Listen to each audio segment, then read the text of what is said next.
जय हिंद दोस्तों, मैं हूं प्रभात। पीसीएस शिक्षा के मंच पे आप तमाम अभ्यर्थियों का हार्दिक अभिनंदन है। आज चर्चा के मुख्य बिंदु में एक इम्पॉर्टेंट टॉपिक आपके समक्ष लेकर आया हूं और जिसे हम लोग अरावली विवाद के नाम से जान रहे हैं। और आए दिन आप लोग न्यूज़पेपर यदि फॉलो कर रहे हैं तो लगभग हर रोज़ एक आर्टिकल यहाँ से जरूर देखने को मिल रहा है। तो आइए इस सेशन में हम लोग समझने का प्रयास करेंगे कि क्या है पूरा का पूरा ये अरावली से संबंधित विवाद, कैसे सुप्रीम कोर्ट ने यहाँ पे अपना एक सुमोटो लिया है। और जो आज मैं रेफरेंस ले रहा हूँ उस रेफरेंस का जो मूल बिंदु रहेगा वो 28 दिसंबर को आया हुआ द हिंदू के फ्रंट पेज पे जो आर्टिकल आया हुआ है। आइए चलते हैं सेशन में आगे बढ़ने से पहले आप सभी को याद करा दें कि यदि आपने चैनल को सब्सक्राइब नहीं किया है तो चैनल को जरूर सब्सक्राइब कर लें ताकि इस तरह की इंपॉर्टेंट अपडेट्स आपको लगातार मिलते रहें। आइए चलते हैं, देखते हैं सेशन में क्या है। सबसे पहले आप समझें कि चूंकि ये पूरा का पूरा मुद्दा जो है वो अरावली विवाद को लेकर हो रहा है, तो अरावली दुनिया की आप देखेंगे, केवल भारत का ही नहीं, दुनिया का एक सबसे ज़्यादा आप देखेंगे पुरानी पर्वत श्रृंखला है। और भारत के मैप पे यदि आप देख रहे हैं तो ये हिस्सा जो आप देख रहे हैं जिसके पश्चिम में थार डेजर्ट दिख रहा है और उसके बीच में अपना सीना ताने हुए जो एक अरावली का पर्वत आपको नजर आ रहा है, ये पर्वत यही है अरावली पर्वत, जिसके पश्चिम में थार और आप देखेंगे पूर्व में जो है ये पूरा का पूरा हिस्सा राजस्थान नजर आता है। हालांकि यदि बात करें तो अरावली रेंज की हम, तो ये जो अरावली रेंज है कहाँ पे है, तो नॉर्थ वेस्ट ऑफ इंडिया आप देखेंगे। और इसकी लंबाई की हम बात करें तो लगभग 670 किलोमीटर इसकी पूरी की पूरी लंबाई आप देखेंगे, पूरा का पूरा, जो कि आप मुख्य रूप से आप देखेंगे गुजरात का भी कुछ हिस्सा यहाँ से कवर करता है ये। और 670 किलोमीटर इसकी कुल मिला के लंबाई, जिसको आप 420 माइल्स भी कह सकते हैं। और यह साउथ वेस्ट डायरेक्शन में है। और शुरू कहाँ से हो रहा है, तो आप this is starting near Delhi. तो दिल्ली का आप देखेंगे रायसीना हिल्स जो आप हम लोग पढ़ते हैं लगातार, तो रायसीना हिल्स के पास ये स्टार्ट होकर passing through southern Haryana, Rajasthan and ending in Ahmedabad, Gujarat. तो कुल मिला के आप देखेंगे तो दिल्ली, हरियाणा, राजस्थान और गुजरात से ये पास करता हुआ आप देखेंगे गुजरात का जो माउंट आबू पर्वत आपको नजर आता है, जो राजस्थान और गुजरात के लगभग बॉर्डर पे है, वहाँ पे आके ये समाप्त हो जाता है। और आप देखेंगे the highest peak is Guru Shikhar in mount Abu. Rajasthan का अकेला आप देखेंगे कि ये एक हिल स्टेशन है जो बेसिकली अरावली का ही हाईएस्ट पीक है, जिसे हम लोग गुरु शिखर के नाम से जानते हैं। और सबसे बड़ी बात यह है कि राजस्थान के लिए आप इसे एक वरदान भी कह सकते हैं। राजस्थान एट 1722 मीटर आप देखेंगे ये पूरी की पूरी गुरु शिखर की जो है कुल ऊंचाई है। And the Aravali range is the oldest fold mountain belt in India.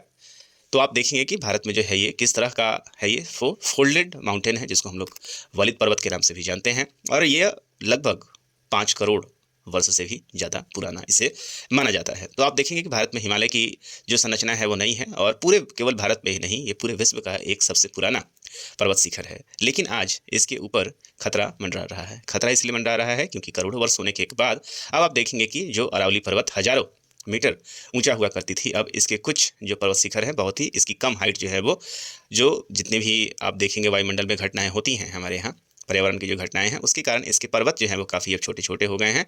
और चूंकि ये सबसे पुराना पहाड़ है तो ये माइनिंग के लिए भी आप देखेंगे काफ़ी आदर्श है, जो अपने गर्भ में कई सारे इंपॉर्टेंट मिनरल्स को रखे हुए है। और इसके ऊपर अब नज़र जो है, नज़र सबसे ज़्यादा किसके है, माइनिंग कंपनी के ऊपर है, जो ये चाह रहे हैं किसी तरीके से इसे माइनिंग का लाइसेंस यहाँ पे मिल जाए। और इसी को लेकर ये सारा का सारा विवाद खड़ा हुआ है।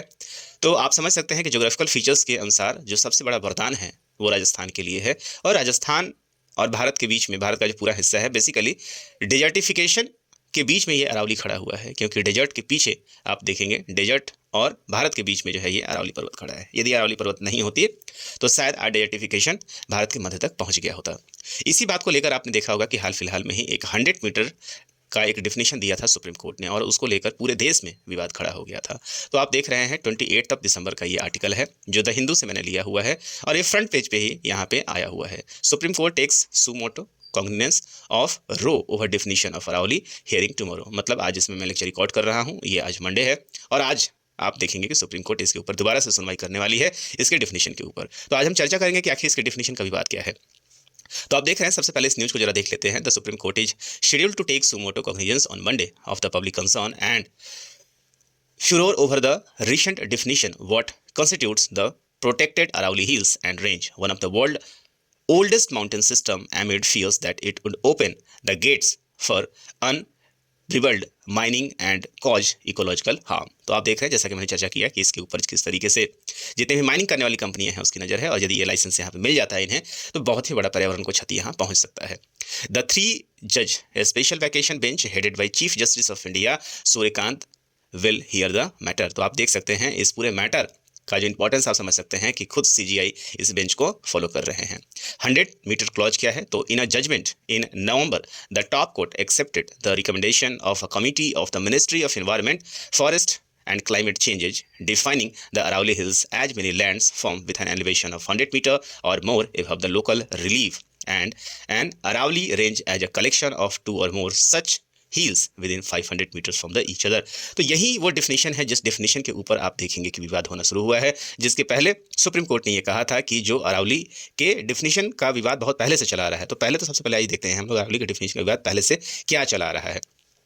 यहाँ पे और भी कई सारे आर्टिकल्स मैंने लिया हुआ है जिसके ऊपर आप कंसर्न देख पा रहे हैं। नहीं रही अरावली तो कैसे बचेगा एनसीआर, तो दिल्ली के लिए भी एक काफ़ी इंपॉर्टेंट है।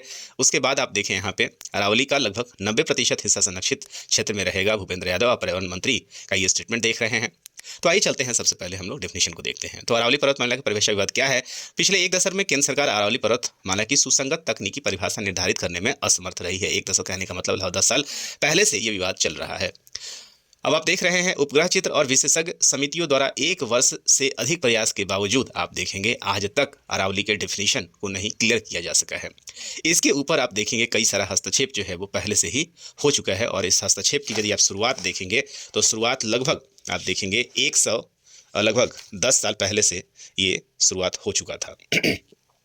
तो यहाँ पे अभी जो रिसेंट आप देख रहे हैं कि लास्ट में समिति और सर्वोच्च न्यायालय का जो हस्तक्षेप यहाँ पे हुआ है अगस्त 2025 में, आप देखिए सर्वोच्च न्यायालय द्वारा पर्यावरण मंत्रालय के अधिकारियों के खिलाफ एक अवमानना कार्यवाही की चेतावनी दी गई है। तो यहाँ पे सुप्रीम कोर्ट ने कहा कि यदि आप अरावली रेंजेज को लेकर एक सही डिफिनीशन आप नहीं दे पाते हैं तो इसे कंटेम्प्ट ऑफ कोर्ट माना जाएगा, मतलब इसे सुप्रीम कोर्ट का अवमानना माना जाएगा, और इसको लेकर ही एक उप समिति का गठन आप देखेंगे कि सरकार के द्वारा किया गया है।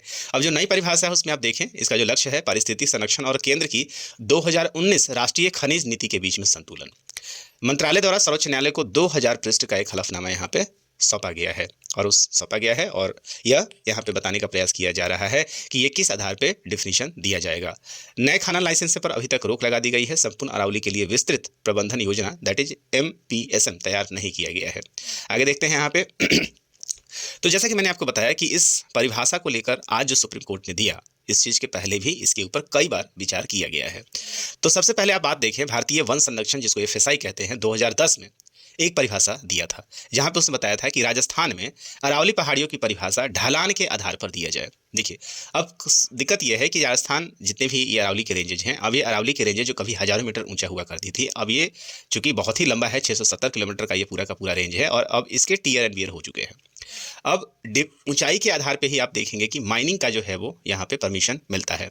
अब यहाँ पे 2010 में राजस्थान के अरावली पहाड़ियों की परिभाषा को लेकर जो फॉरेस्ट विभाग है उसने कहा कि साहब इसके ऊंचाई के आधार पर डिफिनीशन नहीं दिया जा सकता है, इसलिए हम लोग क्या करेंगे कि इसके ढलान के आधार पे हम लोग डिफिनीशन देने का प्रयास करेंगे, ऊंचाई पर आधारित ये नहीं होगा।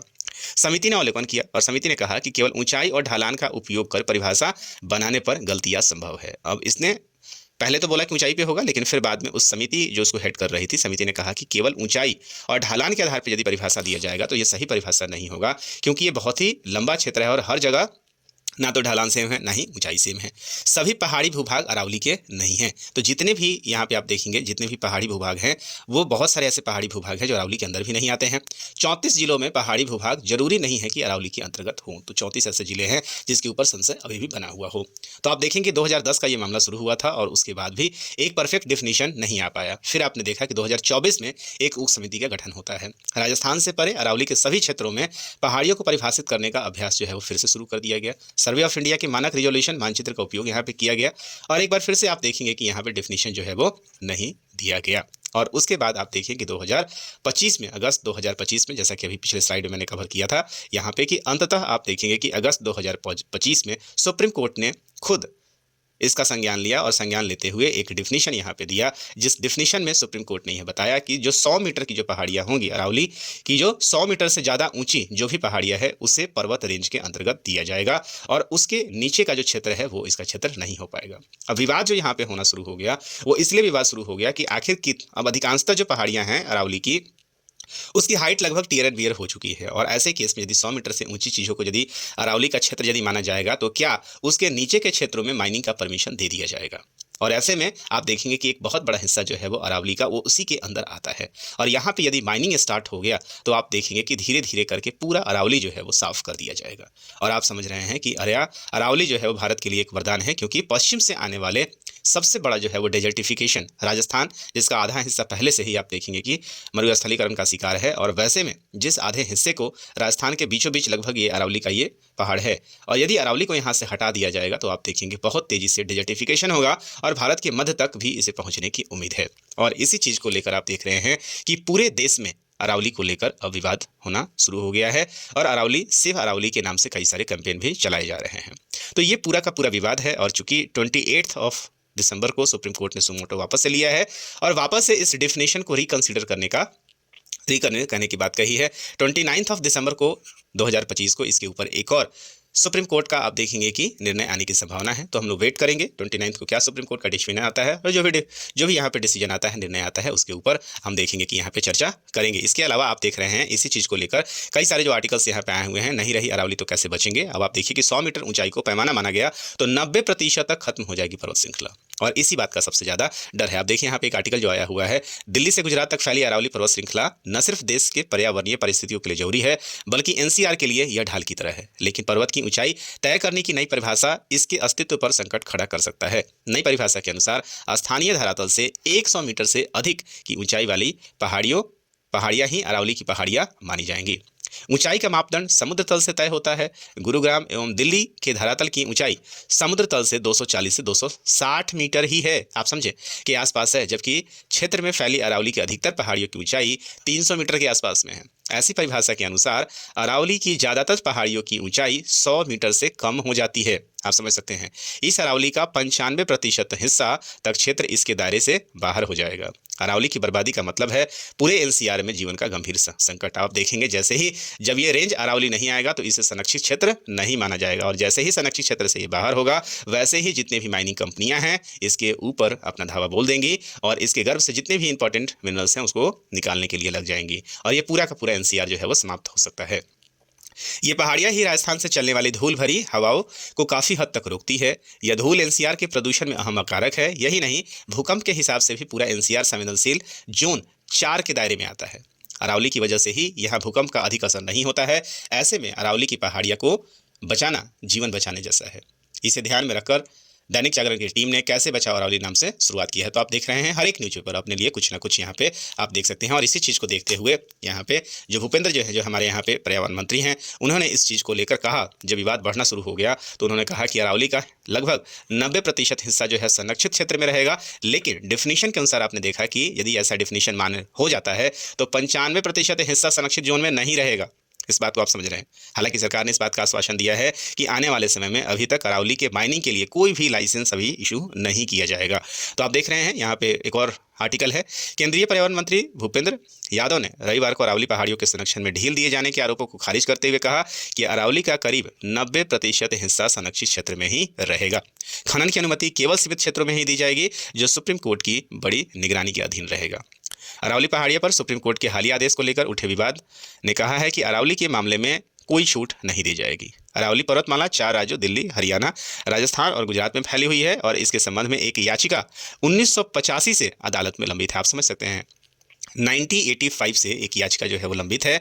और अपने एक्स पोस्ट में उन्होंने कहा कि भ्रम फैलाना बंद करें। अरावली का कुल 1.44 लाख वर्ग किलोमीटर क्षेत्र में मात्र 0.019% हिस्से में ही खनन की पात्रता हो सकती है। तो जो सरकार ने अपना पक्ष रखा है कि अरावली का जो कुल क्षेत्र है 1.44 लाख वर्ग किलोमीटर में से केवल 0.19% ही यहाँ पे खनन के लिए यहाँ पे लाइसेंस दिया गया है, बाकी अरावली पर्वत सुरक्षित है।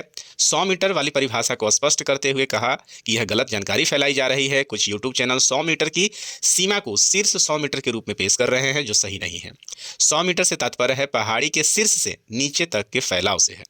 2 पर्वत श्रृंखलाओं के बीच का अंतर भी अरावली श्रृंखला का हिस्सा माना जाएगा। इस परिभाषा के अनुसार 90% क्षेत्र संरक्षित क्षेत्र के अंतर्गत आ रहा है।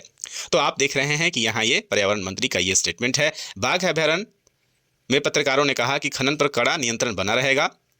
मेरी बात याद रखिए, अरावली में कुल क्षेत्रफल में से सिर्फ 217 वर्ग किलोमीटर ही खनन के योग्य है। तो आप देखें कि इन्होंने कहा है कि 1.44 लाख जो वर्ग किलोमीटर है उसमें से केवल 217 किलोमीटर अर्थात 0.1719% ही यहाँ पे खनन के लिए योग्य है। तो सरकार ने तो अपनी सफाई यहाँ पे दी है, लेकिन आज आप देखेंगे 22 दिसंबर का आर्टिकल था ये, आज 29 दिसंबर है। सुप्रीम कोर्ट इसके ऊपर आज सुमोटो ले रहा है और कुछ और भी निर्णय देने का यहाँ पे कयास चल रहा है। तो मुझे उम्मीद है कि आप पूरी की पूरी ये अरावली विवाद को समझ पाए होंगे, जो आपके परीक्षा के दृष्टिकोण से काफ़ी इंपॉर्टेंट है।